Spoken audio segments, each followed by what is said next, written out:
Bonjour Emmanuel et bonjour à tous, bienvenue sur le nouveau chemin de la connaissance.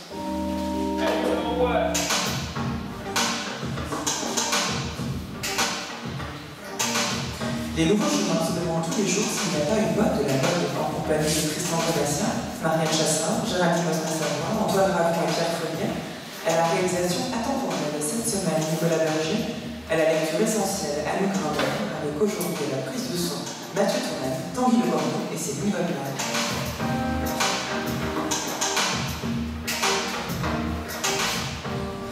10h51, c'est l'heure à laquelle vous retrouvez Géraldine Osman-Savoie pour ses 2 minutes papillon. Géraldine qui vous donnera envie de lire cette semaine le dernier livre de Michael Sandel, Ce que l'argent ne saurait acheter, publié au Seuil.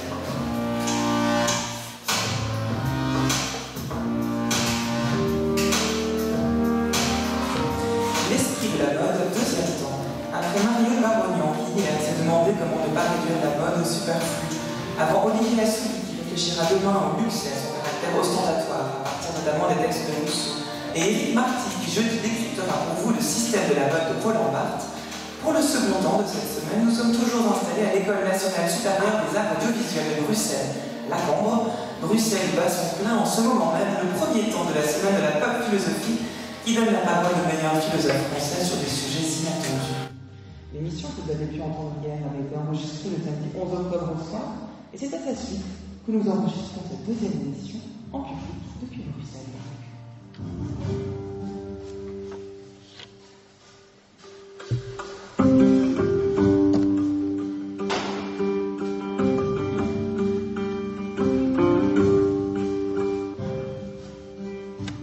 Le corps social est habillé. Lui, il n'existerait pas. Ou plutôt, il serait réduit à son individualité morphologique d'homme ou de femme, ni plus, ni moins. Mais ce serait peu au regard de son potentiel vécu. La société se montre donc dans ses habits où elle ne se montre pas. Or, les manifestations du monde sensible sont indispensables à notre compréhension du monde intelligible, les unes nous renvoyant à l'autre dans un mouvement de va-et-vient constant qui fait de la pensée philosophique une méthode de vie, et de la pratique de la vie un ensemble cohérent de conception du monde et de soi. Pourquoi alors n'aurait-il pas un lien direct de cause à effet entre pensée philosophique et pratique d'habillement? Ou pour le dire autrement, peut-on répondre au pourquoi de la mode? Le mot mode est ici pris dans le sens du résultat vestimentaire d'un ensemble de facteurs existant dans une société à un moment donné et universellement perçus comme critères de fonctionnement essentiels.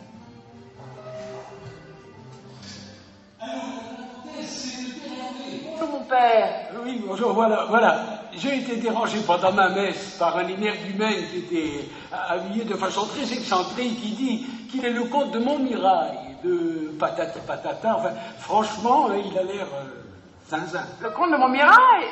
Mais il est mort en 81, c'était papa. Je sais bien, Béatrice, c'est moi qui l'ai enterré. Non, celui-là, il dit qu'on le surnomme le Hardy. D'ailleurs, sur sa tunique, il porte les armes de votre famille. Votre foi, le harem, c'est absurde. Accourez vite. A pas l'air commode. Allô?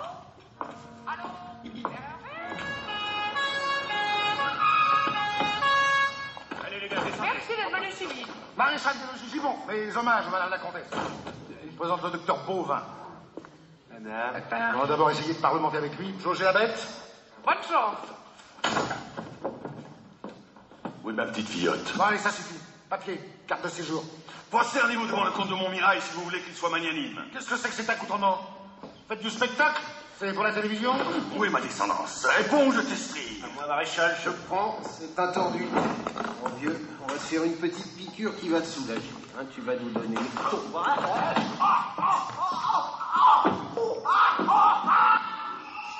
Bonjour Anne Kratz, bonjour, bienvenue sur le nouveau chemin de la connaissance à Bruxelles, donc ce soir, ce matin pour ceux qui nous écoutent derrière leur poste, et ce soir pour le public qui est venu vous écouter. Vous êtes docteur de l'école pratique des hautes études et l'auteur d'un ouvrage passionnant qui s'appelle Mode et philosophie, ou le néoplatonisme en silhouette, 1470-1500, les dates ont leur importance, on y reviendra, publié aux éditions des Belles Lettres, et dont j'ai lu un extrait en ouverture de cette émission. Lorsque vous dites que la société se montre dans ses habits, où elle ne se montre pas, c'est une autre manière d'attirer l'attention sur le système impératif qu'est la mode. En d'autres termes, comme l'illustre l'extrait des Visiteurs qu'on vient d'entendre, si un individu arrivé d'une autre époque accoutré complètement différemment, on le prendrait pour un fou furieux. Absolument. Si par exemple j'avais présenté cette conférence habillée dans un des superbes vêtements qui sont exposés là, on aurait dit elle est originale, mais si j'avais été le lendemain dans le métro à Paris et me présenter tous les jours au travail dans le même accoutrement, effectivement, on n'aurait pas tardé à essayer de me présenter à un psychiatre et éventuellement, si j'avais refusé de me normaliser, à m'envoyer dans un asile. Donc je crois qu'il faut mettre l'accent sur le côté impératif de la mode. C'est quelque chose, et quand je dis la mode, là je parle uniquement de la mode vestimentaire, je ne parle pas de la mode des accessoires. Je fais tout de suite un petit détour par les accessoires pour dire que les accessoires, selon moi, ne font pas partie de la mode, ils sont là pour la défaire au lieu de la faire. La mode existe pour montrer qu'on appartient à une société, et pratiquement pour rien d'autre. Comme vous l'avez dit tout à l'heure en citant mon livre, le corps lui-même a très peu d'importance pour la mode, parce qu'en fait, il rassemble en lui très peu de signifiants. Il y a une signification, c'est celle de son appartenance à l'humanité, et le deuxième signifiant, c'est l'appartenance à un sexe ou à un autre. Après ça, le corps n'est plus signifiant pour grand-chose. Bien sûr, il peut être petit, grand, gros, etc., mais il n'a aucune influence sur la mode. Et ce n'est pas la mode qui s'adapte au corps, mais évidemment le corps qui s'adapte à la mode.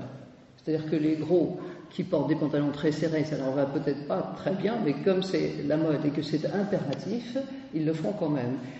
Et c'est impératif dans le sens où si vous ne suivez pas ce mode impératif, vous vous retrouvez immanquablement aux marges de la société. Alors, évidemment, il y a des groupes qui sont disposés à se retrouver aux marges de la société et qui donc adoptent des habits, des vêtements qui sont totalement hors de la norme de la mode actuelle. Mais, je le répète, ceux-là sont condamnés à rester en dehors du public général. Parce qu'il faut bien dire que pour établir une mode, on parle toujours on associe toujours le mot éphémère avec le mot mode. Or pour moi, la mode ne peut en aucun cas être éphémère, parce que pour être mode, c'est-à-dire pour être reconnue par toute la société, qu'elle personnifie, qu'elle représente, il faut bien qu'elle s'établisse et que tout le monde puisse la reconnaître. Or cela prend un petit temps quand même, il y a une certaine temporalité pour que cette universalité s'établisse. Donc la mode ne peut jamais être éphémère, au contraire. L'éphémère, c'est le contraire de la mode. Et pourtant, elle change, puisque c'est l'exemple qu'on a pris pour ouvrir cette émission. C'est qu'il y a la mode évolue suffisamment pour que d'une époque à l'autre, on ne reconnaisse pas, on prenne pour fou celui qui gardera les habits de l'époque précédente. Vous avez utilisé le mot époque, d'une époque à l'autre. Qu'est-ce qu'une époque? Combien de temps une époque dure-t-elle? Ça dure quelquefois une seule génération. En général, c'est au moins ça. Quelquefois, ça dure plusieurs générations. Si on prend des modes historiques, comme par exemple celle du XVIIIe siècle, de la mort de Louis XIV en 1715 à, disons, l'arrivée de Marie-Antoinette, c'est presque les 3/4 du XVIIIe siècle où la mode change très très peu. Mais quand je dis la mode, je parle surtout de l'élément qui me semble l'élément constitutif de la mode, c'est la silhouette. Alors venons-y, parce que c'est le titre de votre ouvrage, le néoplatonisme en silhouette. On viendra au néoplatonisme ensuite. Pourquoi la silhouette donc ? Parce que la silhouette est ce qui fait la mode. La silhouette est composée de... Enfin, la silhouette se reconnaît à deux seuls éléments. Essentiellement, la différence, ou le différentiel, comme on dit parfois, entre la taille des épaules et la taille de la taille. Autrement dit, si vous avez une taille serrée, vous aurez une silhouette qui est triangulaire. Si vous n'avez pas de taille serrée, vous aurez une silhouette rectangulaire.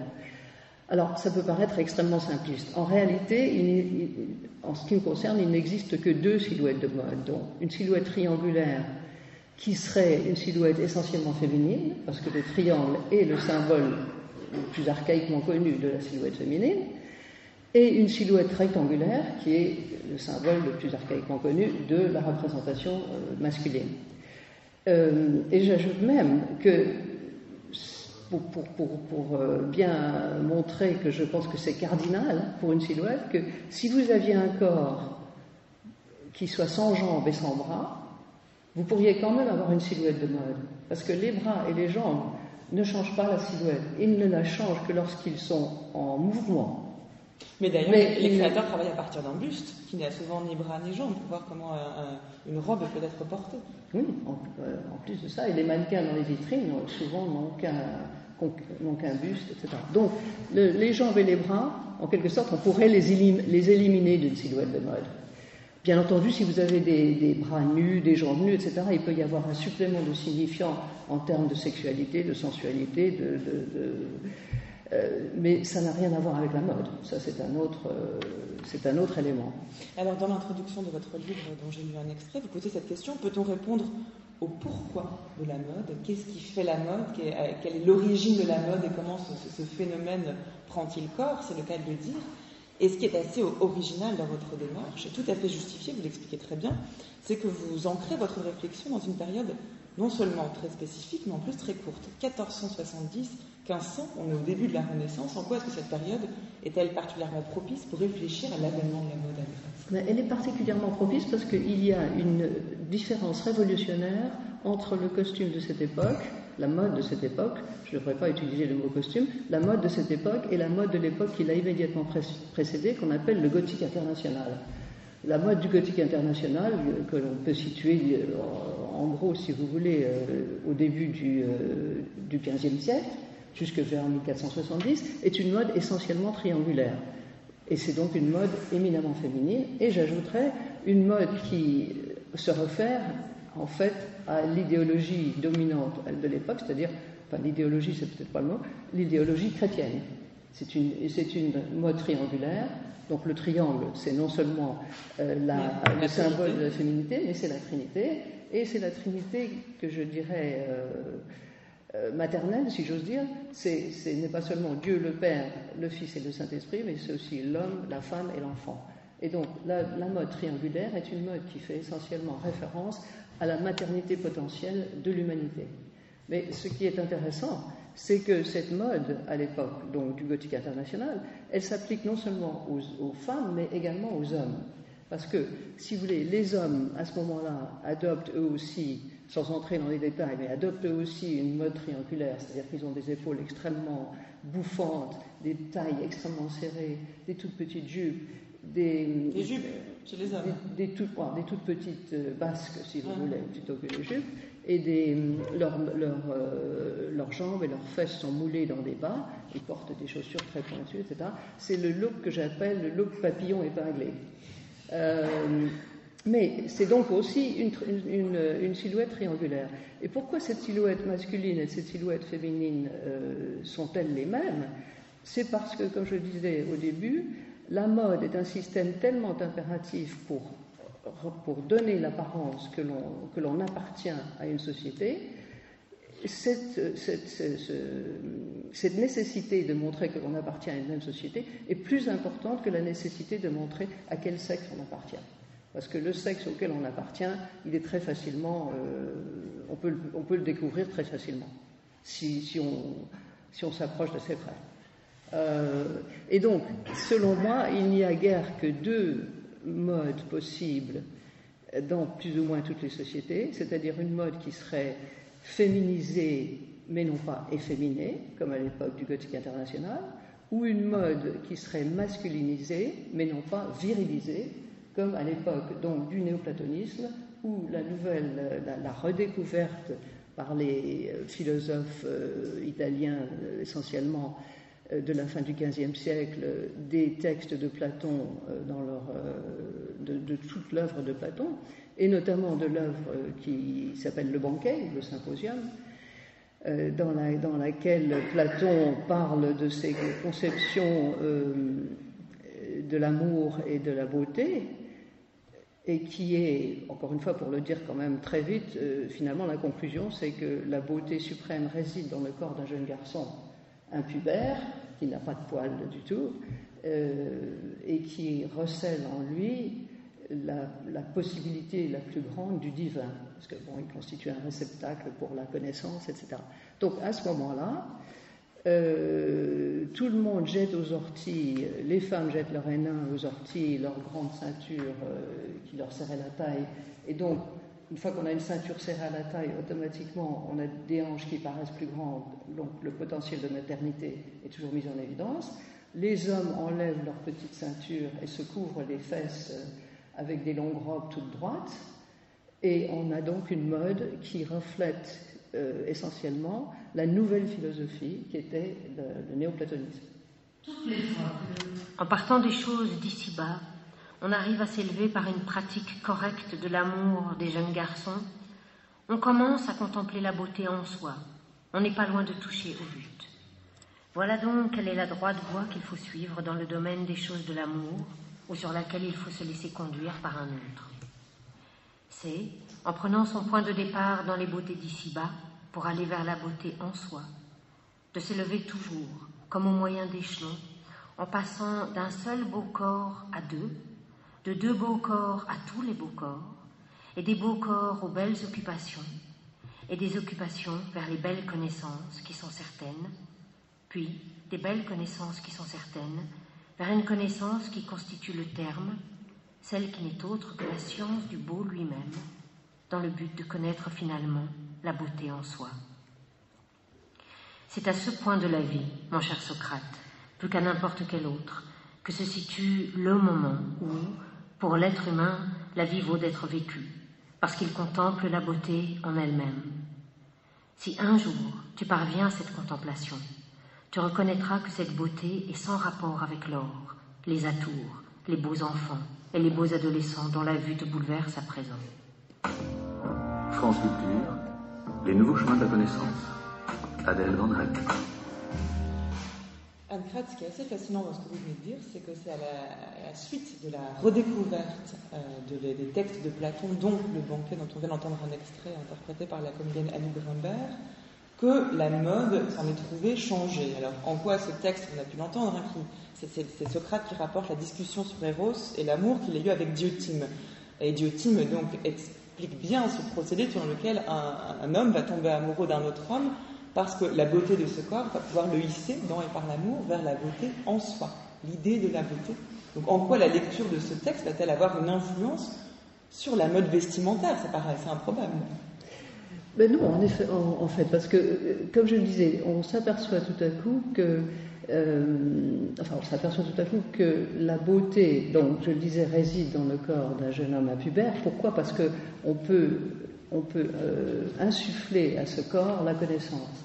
Et à travers ce partage de la connaissance entre un homme plus âgé et un jeune homme, on fait soi-même un chemin qui vous élève de plus en plus haut vers le divin. C'est ce que recherchent les adeptes de Platon et donc les néoplatoniciens de la Renaissance. Pour s'approcher au plus près du divin et de la beauté, il faut essayer tout de même de ne pas trop se focaliser sur les choses de la terre et notamment sur la sexualité. D'autant plus que si on parle de la beauté qui réside dans le corps d'un jeune homme, alors là on commence à avoir des idées de homosexualité qui étaient effectivement très à la mode à l'époque. Ça aussi c'était une mode, pas seulement une nécessité physiologique mais une mode.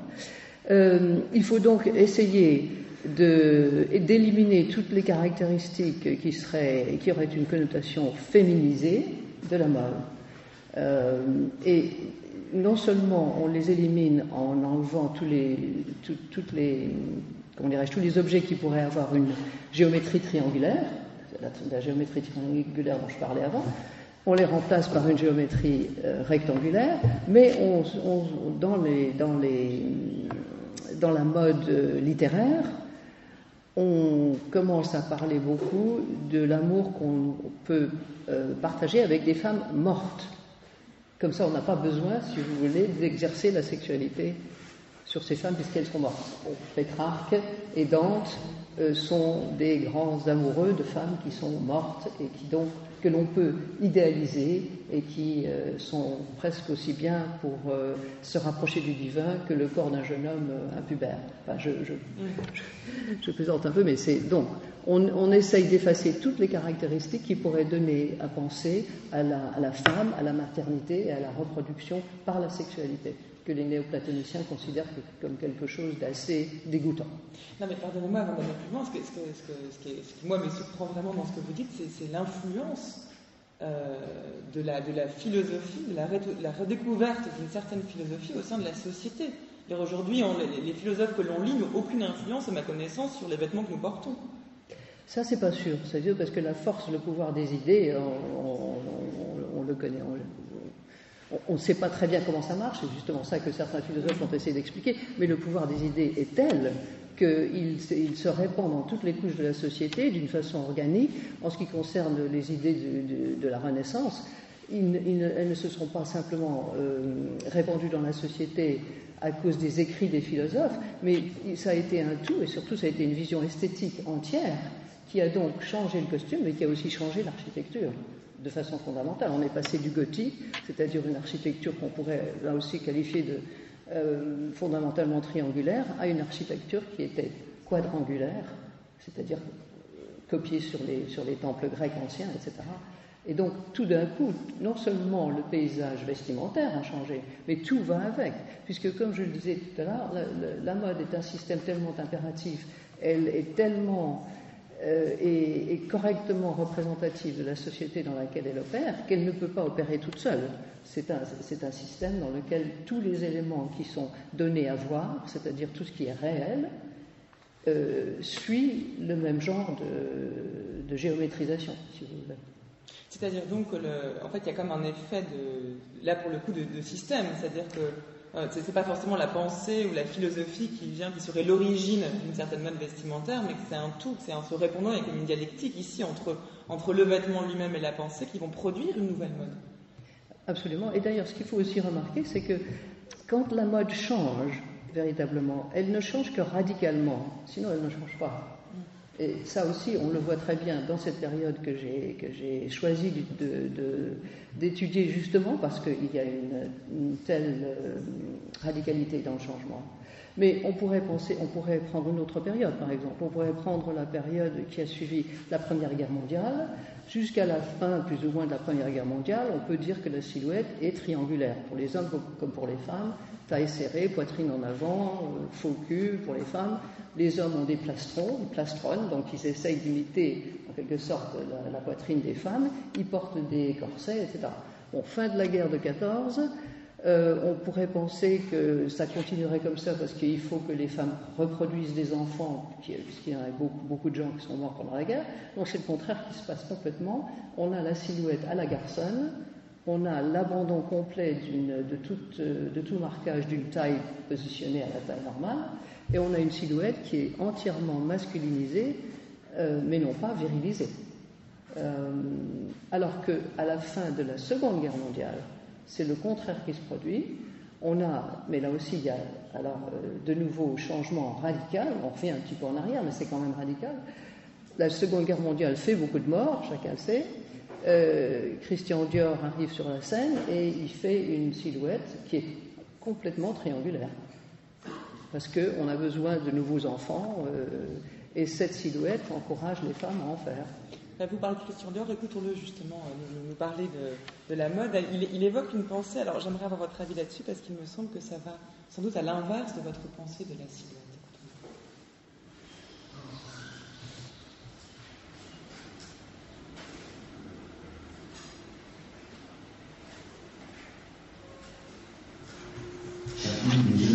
À sa coiffeuse, et il tient. J'ai pour les unes et les autres une tendresse particulière.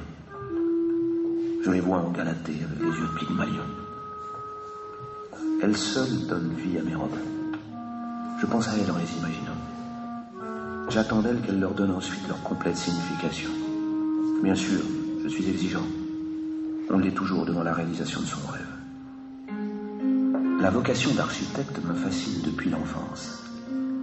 Contrarié par ma famille et par les événements, cette vocation souveraine a su employer la couture comme moyen d'expression indirecte. Une robe telle que je la conçois est une architecture éphémère destinée à exalter les proportions du corps féminin. Les couturiers interrogent le fil à plomb non moins constamment que le font les maçons.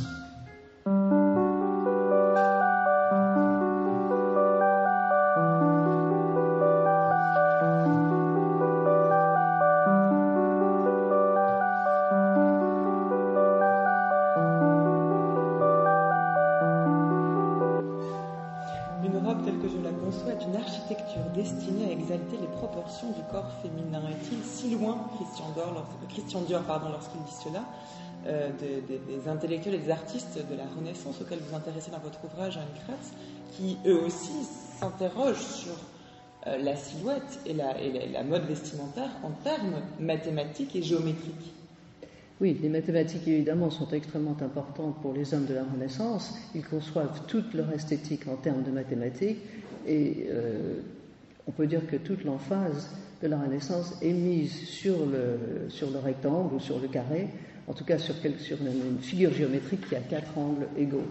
Et donc en fait, s'approcher de cet idéal-là, c'est donc adopter une silhouette qui ait la même largeur du haut en bas des épaules, je crois. Mais pour revenir à Christian Dior, il dit, là aussi, il faut distinguer entre la mode elle-même, donc la mode vestimentaire portée, système normatif et impératif, comme on l'a vu, et puis la mode parlée.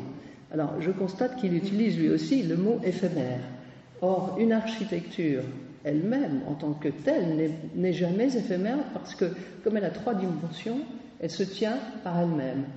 Et donc, il n'y a aucune raison qu'elle soit éphémère. Bon, si elle est éphémère, elle peut être éphémère parce qu'on ne la porte plus. Mais en tant que structure architecturale, elle est totalement durable. Elle pourrait durer. Est-ce que le propre de la mode n'est pas justement de renouveler quelque chose qui est fait pour durer à chaque fois, mais qu'on inscrit dans l'éphémère parce qu'on le renouvelle, précisément? Oui, d'accord, mais je voulais simplement souligner que la juxtaposition par Christian Dior du mot éphémère et du mot architecture est une contradiction. Ça, c'est pour Christian Dior. Oui, donc là, je pense qu'en ce qui concerne la mode que nous vivons aujourd'hui, si je voudrais citer quand même Merleau-Ponty, qui dit il n'y a pas de différence entre l'être et la manière d'apparaître. Pas la manière de paraître, mais la manière d'apparaître. Et donc tout est là. La phénoménologie, si vous voulez, si elle commence à étudier la mode, elle le fait parce qu'elle part du réel, du sensible, si vous voulez, à l'intelligible, et ce qu'elle essaye de faire, c'est de déterminer les intentions qui ont produit le réel. Et ça, c'est anti-platonicien comme démarche, parce que justement, on est au-delà de tout dualisme entre le sensible, le corps d'un côté, et l'idée intelligible de l'autre. Dans la phénoménologie, le principe, c'est justement de concevoir les deux comme pris dans le tissu du monde, dit Merleau-Ponty, dans une texture qui est faite, qui est un phénomène à part entière. Exactement, mais on est quand même obligé toujours de revenir un peu vers les concepts platoniciens, ne serait-ce qu'à cause du concept du beau, qui est quand même très présent dans notre inconscient collectif quand on parle de la mode. En fait, la mode n'est pas belle en soi, mais on se fait toujours l'illusion que la mode que nous portons est la plus belle que nous puissions porter au moment où nous la portons. Encore une fois, on en revient donc finalement à cette impossibilité de se concevoir comme beau en portant des vêtements qui ne sont pas de notre époque.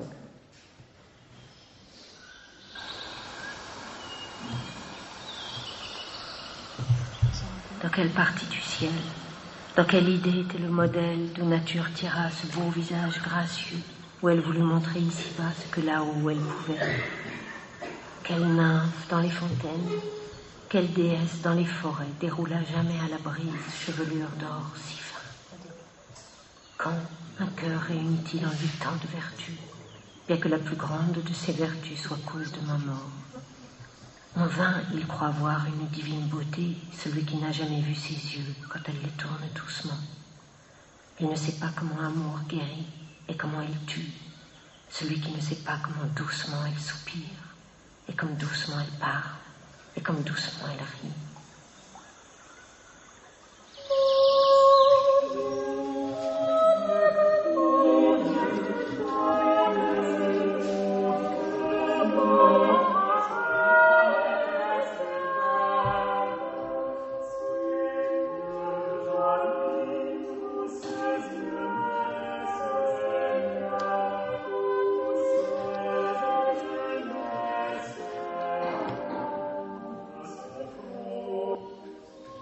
Vous écoutez France Culture, les nouveaux chemins de la connaissance. C'est le deuxième temps de notre série d'émissions consacrée à la mode, l'esprit de la mode et philosophie, organisée à l'occasion de la semaine de la pop philosophie qui s'est tenue la semaine dernière à Bruxelles et qui se tiendra la semaine prochaine à Marseille. Et pour l'occasion, nous avons déplacé nos micros à l'École normale supérieure des arts visuels de la Cambre à Bruxelles, l'ENSA, qui nous accueille pour cette émission donc, que nous faisons en compagnie de Anne Kratz, l'auteur d'un excellent ouvrage intitulé Mode et philosophie, ou le néoplatonisme. Le néoplatonisme, en silhouette 1470-1500, publié aux éditions Les Belles Lettres.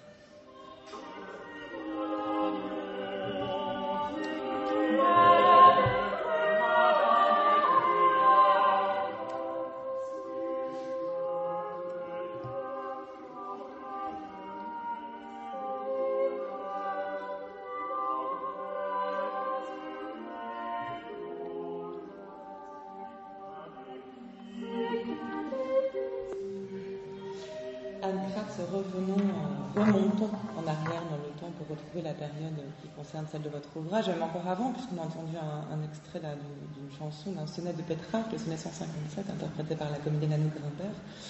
Là, on entend Pétrarque qui chante l'amour pour une beauté féminine et qui y voit, effectivement, peut-être une forme de platonisme déjà, qu'il y voit un accès au divin. Et c'est avec cela que la mode qui va s'engranger à la fin du XVe siècle va trancher. Oui, alors Pétrarque, dans ce très beau sonnet, s'adresse quand même à une morte. Et c'est ça qui change tout, si j'ose dire. Il ne peut aimer une femme que parce qu'elle est devenue, dans un certain sens, déjà divine, en montant, on l'espère, au ciel. Et c'est donc là qu'effectivement commence en souterrain déjà l'idée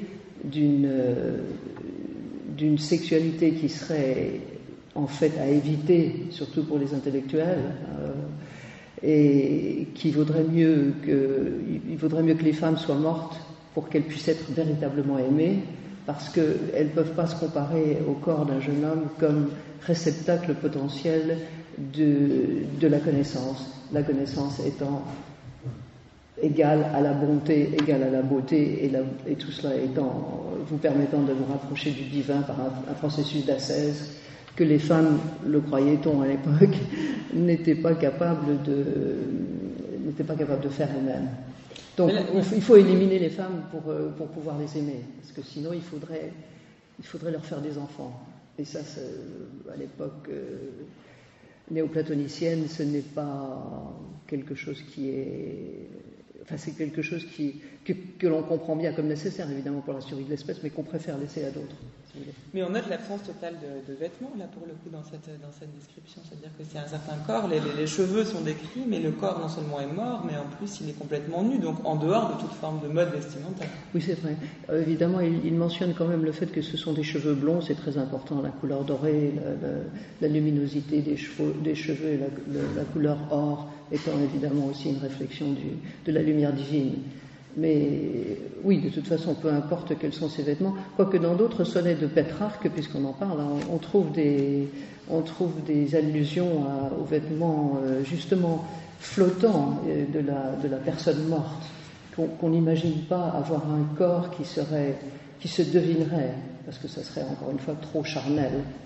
Mais on s'éloigne peut-être un peu de ce dont... Justement, précisément pour pouvoir vous poser la question de savoir comment se fait cette transition-là, parce que là on a l'air très éloigné justement de la période ensuite que vous allez considérer, comment se fait ce revirement-là, puisque les composants ne changent pas vraiment, on reste avec les néoplatoniciens, avec cette envie quand même de se servir du corps pour accéder au divin, et pourtant c'est bien différent. Alors comment le renversement se perd-il ?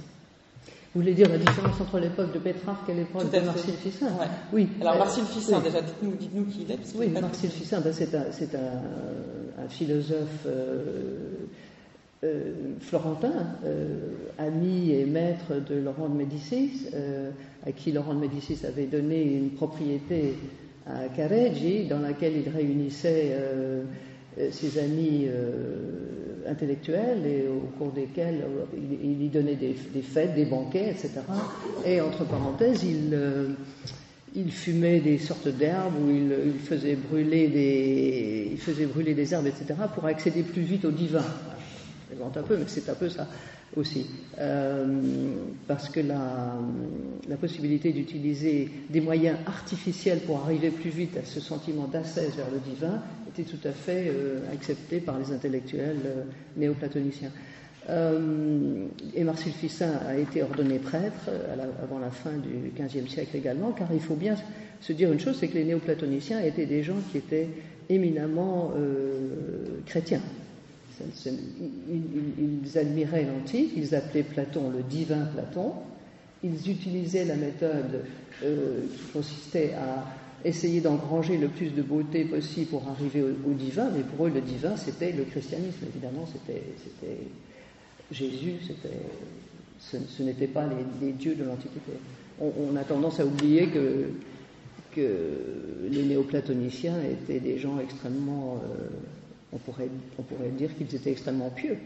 Alors, quelle influence a eu Marcel Fissin sur ce changement, justement, de cet avènement de cette nouvelle mode? C'est un des premiers à avoir reproduit et, retraduit, retranscrit l'œuvre de Platon en entier, avec commentaires, bien entendu. Alors ça, évidemment, ça a été extrêmement important au niveau de la diffusion des concepts platoniciens. Et cela dans toute l'Europe, puisque ça a coïncidé, très heureusement d'ailleurs, avec l'avènement de l'imprimerie. Voilà, et ça, vous insistez beaucoup dans votre livre sur ce point, et c'est passionnant de voir ce qu'on appelle les incunables, c'est-à-dire les livres imprimés dans la période comprise entre les débuts de la presse typographique inventée par Gutenberg, donc 1450 vers 1501, vont proposer des reproductions, des dessins où les corps vont pouvoir être représentés, y compris dans leur évolution. Vous parlez des corps silhouettes triangulaires au corps rectangulaire, c'est très apparent au sein de ces représentations. Oui, c'est vrai, c'est une illustration extrêmement parlante, je crois, véritablement, de ce changement radical dont je parlais tout à l'heure. C'est tout de suite intégré dans cette nouvelle technologie qu'est l'imprimerie et que sont les incunables à figure. Et c'est là où on voit la conjonction de tous ces éléments qui ont fait la Renaissance, l'âge d'or, si l'on veut, de notre civilisation occidentale. Mais c'est là qu'on voit également comment, si on étudie la mode d'une période, la mode vestimentaire, j'entends, on peut remonter à la source de ces changements, et cette source est évidemment toujours multiple. Mais elle est toujours répandue universellement dans la société de cette époque. Et je voudrais aussi dire que, par exemple, la distinction qui est souvent faite entre une mode qui serait, et je crois que quelqu'un en a parlé tout à l'heure, une mode qui serait pour les riches et une autre qui serait pour les pauvres, à mon avis, ne tient pas la route. Parce que ma théorie étant que la mode est un système impératif et universelle, et qu'il faut qu'elle soit impérative et universelle pour être reconnue comme telle. Donc il n'y a aucune raison que les riches aient une silhouette différente de celle des pauvres. La seule chose qui change entre les riches et les pauvres, à cette époque que j'ai décrite comme à d'autres, c'est peut-être la qualité du tissu et surtout la variété et la richesse des accessoires. Et comme je le disais tout à l'heure, l'accessoire en lui-même ne fait pas la mode, il la défait. Et c'est là que peut-être on peut voir la différence entre les riches et les pauvres. Mais quand vous avez une silhouette de mode qui est triangulaire, la grande bourgeoise très riche va avoir une silhouette aussi triangulaire que sa bonne. C'est-à-dire qu'en réalité, si on indexe la mode sur la silhouette, alors c'est aux dépens de la qualité du tissu ou du textile qui va influencer le prix. C'est que la mode est pareille, là, du coup, c'est contre une lecture, une analyse marxiste de la mode. Complètement. L'analyse marxiste de la mode, selon moi, ne tient pas vraiment la route. Enfin, elle tient la route seulement dans le sens où je le disais tout à l'heure. Les gens qui ne peuvent pas se payer du pur laine, par exemple, vont s'acheter de l'acrylique. Enfin, bon. Et les accessoires, par contre, vont différencier les personnes riches des personnes pauvres. Mais ça ne va pas du tout changer leur silhouette. L'accessoire ne change pas la silhouette. Ou s'il la change, alors là, de manière éphémère, temporaire. Si on tient un sac Vuitton à la main, on a un accessoire, mais ça ne change en rien la silhouette. Parce qu'après, on le pose par terre ou sur la table, et la silhouette est la même qu'avant. Ça ne change rien. L'accessoire ne fait que... Il est là, d'ailleurs, l'accessoire. On le voit maintenant, il me semble, dans la mode actuelle, au niveau du désir d'achat, il y a un tel affolement, me semble-t-il, devant le fait que la mode ne change pas assez, parce qu'elle n'a pas beaucoup changé depuis 25 ans, au moins, de sorte que pour pouvoir vendre, il faut créer d'autres désirs, et le désir vient des accessoires. On en revient à la question de savoir d'où vient la mode et comment répondre au pourquoi de la mode. Et comme vous faites ce constat que la mode n'a pas vraiment changé depuis 25 ans, qu'est-ce que ça veut dire? C'est qu'il n'y a pas une révolution telle qu'à la période que vous décrivez, où là vraiment la silhouette masculine et la silhouette féminine ont changé? Parce qu'il y a eu des changements quand même au sein de la mode. Oui, mais les grands changements, si vous voulez, qui ont présidé à un changement de mode, ça a peut-être été, par exemple, les grandes questions de société des années 60, l'avortement, par exemple. Ça, c'était une grande question de société qui a fait qu'une fois que l'avortement a été plus ou moins légalisé et entré dans les mœurs, les femmes n'ont plus eu besoin d'avoir une silhouette triangulaire, puisque la maternité était évacuée, en quelque sorte. Elles ont donc adopté une silhouette rectangulaire, et les hommes ont adopté une silhouette rectangulaire eux aussi, mais légèrement féminisée. Vous vous souviendrez peut-être, vous n'étiez peut-être pas né, que dans les années 60, pendant la période hippie, quand les hommes avaient des cheveux assez longs, et que tout le monde portait des pantalons pattes d'éléphant et des tailles très basses, il était impossible de distinguer un homme d'une femme vu de dos. Bon, là, cette mode-là, plus ou moins masculinisée mais non virilisée, continue jusqu'à maintenant, la maternité n'ayant toujours pas repris ses droits entre guillemets, puisque l'avortement existe, etc. Mais il me semble que, enfin, je ne regarde pas dans une boule de cristal, mais j'essaye de voir un peu quelles sont les grandes tendances. Et il me semble que depuis 2 ou 3 ans, on assiste à une espèce de retour à une silhouette qui serait beaucoup plus triangularisée. Et je pense qu'un des grands phénomènes de société dont on parle beaucoup en ce moment, qui est par exemple la procréation pour autrui, fait que tout d'un coup, les femmes ont... Enfin là, je me lance dans une espèce d'hypothèse, mais... C'est enregistré, attention. On est dans la mode, alors pourquoi pas essayer de lancer une nouvelle mode. Donc on a l'impression que les femmes commencent à avoir peur d'être éliminées du processus de maternité. Et ça, c'est peut-être une question fondamentale, qu'on le déplore ou qu'on s'en félicite. Et donc ça, c'est peut-être quelque chose qui va ramener la mode vers un concept beaucoup plus triangularisé, parce qu'il y a quand même une grande difficulté pour les femmes d'abandonner ce potentiel de maternité. Mais en fait, vous faites de la mode un symptôme des sociétés. Oui. C'est une vision qui est assez systémique, là, pour le coup. Ce qu'on voit, l'apparence vestimentaire révèle ce qu'il se passe, ce que l'on pense, les peurs. Il y a presque l'inconscient, le symptôme de l'inconscient de la société qui se révèle dans la mode. Oui, exactement. Je n'ai pas peur d'être d'accord avec vous sur ce sujet. Oui, je pense que c'est ça, effectivement, oui. Puisque comme je le disais, si on n'accepte pas les normes de la mode, on se condamne à être aux marges. Donc, ça veut bien dire qu'on est exclu de la société. Et si au contraire on adopte la mode, ce que chacun d'entre nous fait, je veux dire que l'autre jour je lisais un magazine féminin français, l'éditorial disait aucune femme qui regarde ce magazine sera soumise au diktat de la mode, elle sera parfaitement libre. C'est totalement faux, parce que c'est impossible. C'est impossible. Cela dit, on peut quand même se soustraire à cette espèce de système impératif qui est extrêmement pesant. Parce que si vous regardez dans la rue, on est tous les mêmes quand même. On est tous habillés de la même façon. Et c'est très ennuyeux. Alors, il y a à ce moment-là un langage de mode, mais on n'est plus dans la mode vestimentaire, on est dans le langage de mode, comme celui que, par exemple, avait décrit en son temps Roland Barthes, en 1962, système de la mode, mais il ne parlait que du langage de mode, et encore que du langage de mode de l'année 1962. Voilà, ça on en parlera jeudi prochain avec Eric Marty, mais pour rester un instant sur cette tyrannie de la mode et cette uniformité que vous constatez ou que vous dénoncez, peut-être une des façons de se défaire de ça et de pouvoir concevoir la mode comme étant davantage un espace de liberté que vous ne le faites, ce serait de ne pas réfléchir en termes de silhouette, mais en termes de personnage, de caractère. Et c'est exactement ce que fait le couturier, le créateur, Christian Lacroix. Écoutez. Quand j'ai vu une chanteuse infiniment moins connue à l'Opéra du Rhin ou au Capitole de Toulouse, c'est un personnage, c'est un caractère, et c'est ça que j'habille.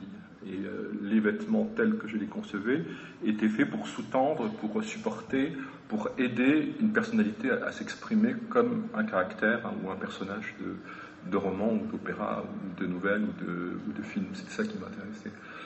J'ai aimé construire des robes sur des corps, sur des filles, mais au-delà du corps, de la fille, de la silhouette, il y avait la personnalité. Et beaucoup plus que trouver le hit bag ou la silhouette de l'année. J'étais beaucoup plus intéressé à faire défiler des caractères. Les défilés, pour moi, c'était un peu comme des processions de personnages, encore une fois. Venu du fin fond des millénaires, bien plus que la recherche compétitive par rapport à mes camarades de la longueur, du volume, du tissu nouveau, de choses comme ça, très finalement à la fin superposées. Donc, par caractère, je pense qu'il entend la traduction anglaise de personnage, mais cette idée est assez intéressante, Anne-Claire, de savoir qu'effectivement, un défilé ne se réduit pas à un défilé de silhouettes, mais il y a la place pour l'expression d'une certaine personnalité, ou la construction d'un personnage dans et par les appareils vestimentaires.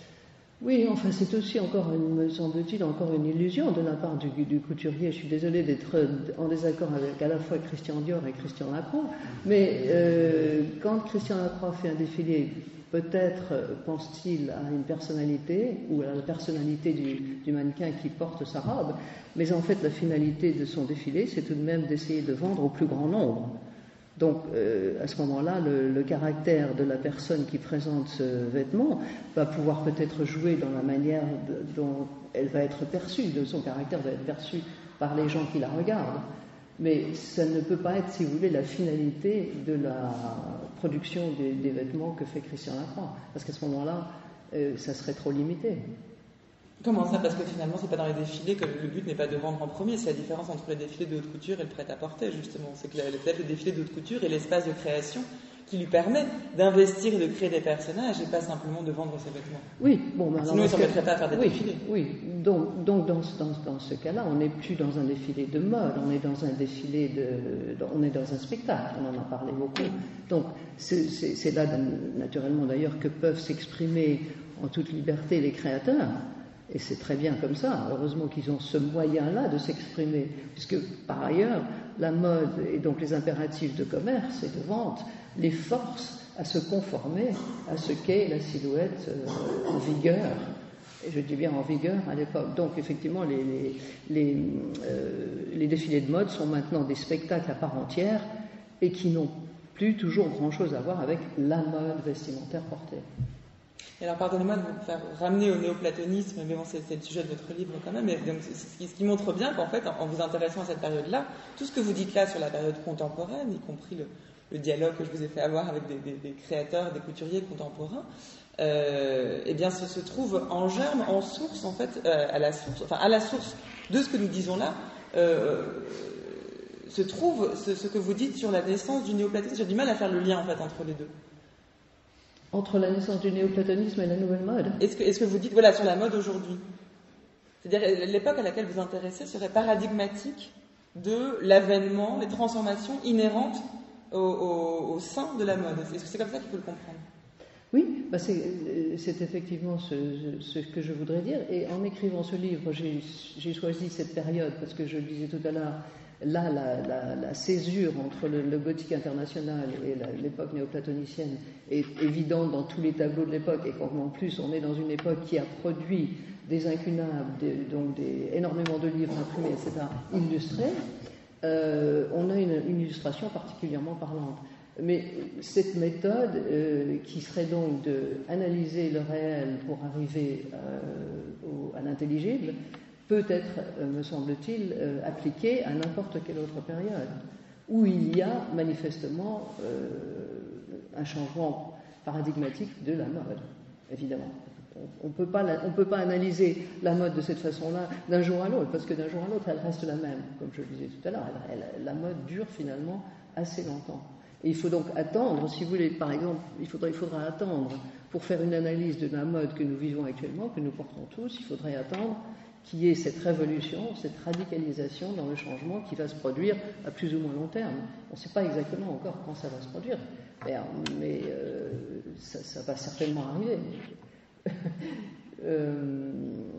Et donc, comme je le disais tout à l'heure, la mode ne change que de façon radicale. Elle ne change pas, ou si elle change un tout petit peu, ces changements ne sont pas assez visibles pour affecter la silhouette. Et donc, oui, il y a des petites différences par-ci par-là, des couleurs qui sont plus à la mode que d'autres. Et encore, comme tout le monde a pu le constater, depuis au moins 25 ans, le noir est quand même la couleur la plus portée, la plus universelle. Et puis la deuxième couleur la plus universelle, c'est le bleu avec les blue jeans. Et on ne sort pas vraiment de là. Donc, il y a une continuité, une pesanteur même de cet ennui profond de la mode qui perdure. Alors moi j'attends avec impatience la nouvelle radicalité, mais je ne sais pas exactement d'où elle va venir. Mais l'appel est lancé, et en tout cas, c'est peut-être en lisant votre ouvrage, Anne-Francesque, que la révolution va s'opérer. Je rappelle le titre, Mode et philosophie, ou le néoplatonisme en silhouette, qu'on trouve aux éditions des Belles Lettres. Un grand merci à vous d'être venu nous en parler ce soir, merci aujourd'hui. Merci. Et merci à vous, cher public, qui avez été très nombreux.